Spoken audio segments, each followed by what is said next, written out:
Hello friends, welcome to my channel BEd lesson plan. और आज हम बात करेंगे कक्षा 9 के लिए गणित विषय के लेसन प्लान के लिए। प्रकरण है आज का हमारा त्रिभुज का क्षेत्रफल। सामान्य उद्देश्य जो है वो पूर्वत है, पहले भी लेसन प्लान बन चुके हैं, तो 5 लेसन प्लान तक ही लिखते हैं हम, जैसा कि आप लोग जानते भी होंगे। तो मैं इसको मौखिक रूप से, अगर आप पहली बार देख रहे हैं तो आपके लिए मैं मौखिक रूप से बोल देता हूँ।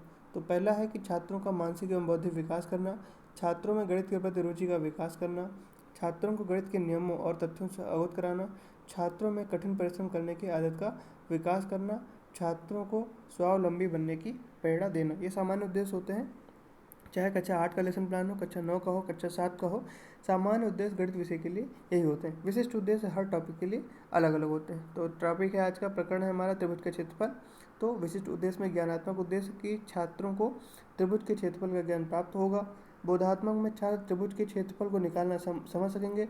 तीसरा है अनुप्रयोगात्मक, छात्र त्रिभुज के क्षेत्रफल के प्रश्नों को हल करने में ज्ञान का प्रयोग कर सकेंगे। चौथा है कौशलात्मक, छात्रों में त्रिभुज के क्षेत्रफल को निकालने का कौशल विकसित होगा।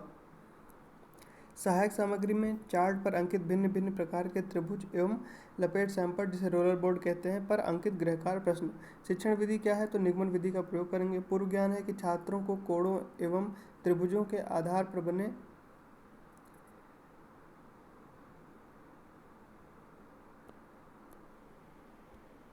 यहाँ पर थोड़ा गलत लिखा हुआ है, आप ध्यान देंगे। यहाँ पर जो लिखा हुआ है, छात्रों को कोणों एवं भुजाओं के आधार पर बने त्रिभुजों के बारे में ज्ञान प्राप्त है। मतलब जो भुजाओं के आधार पर त्रिभुज होते हैं, जैसे कि समबाहु त्रिभुज, विषमबाहु त्रिभुज और समद्विबाहु त्रिभुज, और कोणों के आधार पर त्रिभुज, जैसे कि समकोण त्रिभुज, न्यून कोण त्रिभुज और अधिक कोण त्रिभुज के बारे में ज्ञान प्राप्त है। उसके बाद प्रस्तावना में, तो प्रस्तावना में हम प्रश्न पूछेंगे, 3 सरल रेखाओं से घिरी आकृति को क्या कहते हैं। तो 3 सरल रेखाओं से घिरी आकृति को त्रिभुज कहते हैं। त्रिभुज में कितनी भुजाएं होती हैं, त्रिभुज में 3 भुजाएं होती हैं। छात्र उत्तर देंगे, ये सब उत्तर छात्रों से ही प्राप्त करेंगे। त्रिभुज में कितने कोण होते हैं, छात्र उत्तर देंगे, त्रिभुज में 3 कोण होते हैं। त्रिभुज के तीनों कोणों का योग कितना होता है, तो त्रिभुज के तीनों कोणों का योग 180 अंश होता है। अब त्रिभुज के क्षेत्रफल कैसे निकालते हैं, तो यह समस्यात्मक प्रश्न बन जाएगा। उद्देश्य कथन क्या होगा, छात्रों आज हम त्रिभुज के क्षेत्रफल को निकालना सीखेंगे। प्रस्तुतिकरण, छात्राध्यापक क्रियाएं, छात्र क्रियाएं और सैंपल कार्य। तो शिक्षण बिंदु में आगमन विधि का प्रयोग करेंगे। पहला उदाहरण लेंगे। आगमन विधि में हम उदाहरणों से एक नियम की स्थापना करते हैं, उसके बाद निगमन विधि में उसी नियम का सत्यापन करते हैं। तो पहला उदाहरण संख्या 1 है, दिए गए चित्र में त्रिभुज ABC में भुजा AB की लंबाई कितनी है। तो छात्र उत्तर देंगे AB की लंबाई 10 सेंटीमीटर है। एक त्रिभुज बनाकर और उनसे पूछेंगे।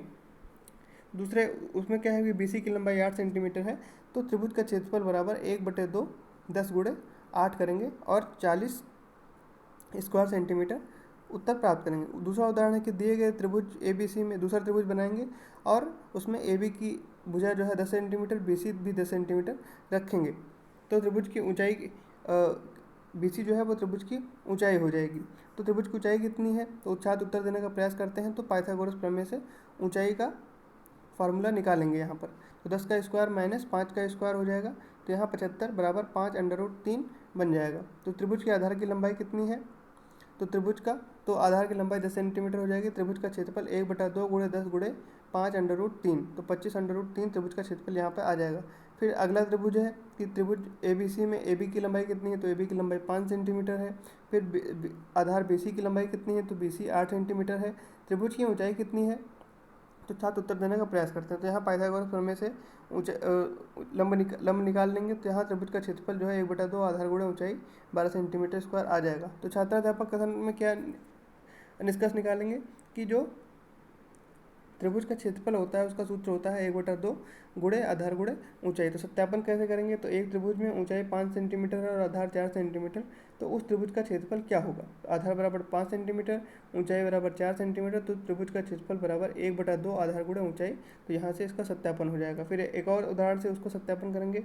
समबाहु त्रिभुज जिसकी प्रत्येक भुजा 8 सेंटीमीटर की है का क्षेत्रफल निकालिए, तो आधार बराबर 8 सेंटीमीटर, ऊंचाई को फार्मूला पाइथागोरस प्रमेय से निकालेंगे, चित्र में देख रहे हैं आप। उसके बाद जो ऊंचाई हो 4√3 आ जाएगी। त्रिभुज का क्षेत्रफल 1/2, आधार 8 सेंटीमीटर है, ऊंचाई 4√3 है, तो यहाँ से 16√3 सेंटीमीटर स्क्वायर उसका क्षेत्रफल निकल आएगा। कक्षा कार्य में क्या है कि समबाहु त्रिभुज जिसकी सभी भुजाएं 9 सेंटीमीटर की हैं, क्षेत्रफल ज्ञात कीजिए।